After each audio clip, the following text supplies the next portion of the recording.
A beginner animal experience known as First Encounters was held at the Zoo and Forest Park today, and it's just one of the stops we make as Western Mass News goes town by town.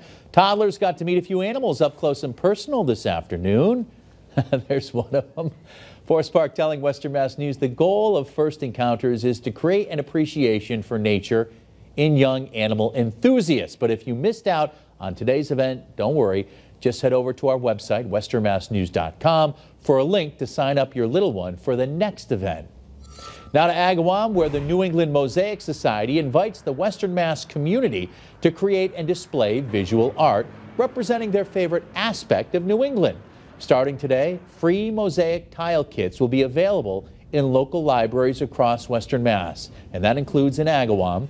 Using these kits, the New England Mosaic Society asked the public to create an individual canvas tile, which when displayed with others becomes part of a 24-foot mosaic wall. The music's playing, so that must mean we're out of time. We'll be right back.